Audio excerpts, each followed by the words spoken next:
I think this sudden shock that Mark Zuckerberg could be sitting on the front row of a Prada show talks more about the fact that, historically speaking, these tech founders have been the first wealth asset class to actually reject the historical markers that usually accompany every wealth class that comes into being.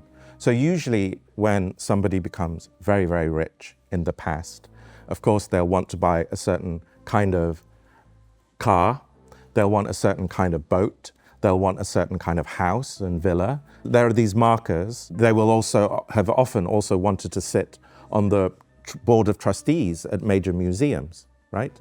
And then they start to buy art. If you were a Japanese industrialist in the 1980s and you were very, very rich, you tried to buy Van Gogh. You spent £50 million on a Van Gogh. More recently, there's the kind of art, it's a sort of neo-capitalist art, and whether it's Jeff Koons or Damien Hirst, and every billionaire wants at least one of these somewhere in one of their houses. The tech founding class have been the first who have rejected an interest in art and culture as a sign of arrival, okay? And so if you think about the kind of attire that we associated, again, with Mark Zuckerberg in the mid-2000s, it's a pair of jeans, it's a black t-shirt, it's some sneakers. But I think for a long time, the tech class prided itself on, in a sense, not having taste. If we define taste as a certain kind of chair from 1975, a certain kind of artwork, etc. I think what's happening now, again, we're in a later cycle. We're also in a later cycle of their own lives, right? And you're seeing them, I think, explore new territories. They're also ultimately colonizers, right? So if you see Jeff Bezos and of course his wife Lauren Bezos is now interloping, certainly at the Met Gala, but Amazon has been trying to crack the fashion industry for years now, for a very, very long time. It hasn't managed to do it. It just hasn't worked, So I feel that now with the arrival of Lauren Sanchez, this is Bezos's attempt to kind of infiltrate fashion and culture, also as a scene of power.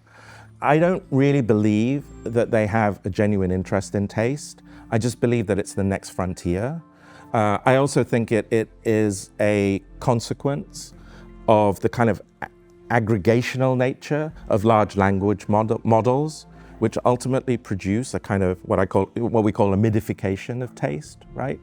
And so what's going to become more and more important, more and more desired by people who essentially escape the kind of mid area of the bell curve is how to escape the tyranny of tastelessness that large language models ultimately give us, right? So, and I think if you look at the way in which TikTok Store has worked over the last few years, you'll realize there's always a viral item that comes around every so often, the squiggly mirror, floor standing mirror.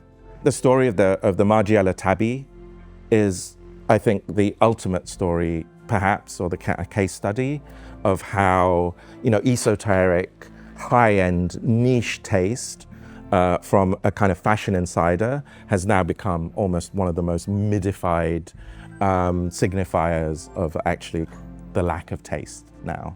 Again, that has everything to do with I think how we've moved from an analog culture and an analog system of taste where things were gate-kept, right, to now one which is all about scale, datafication, and kind of like mass penetration.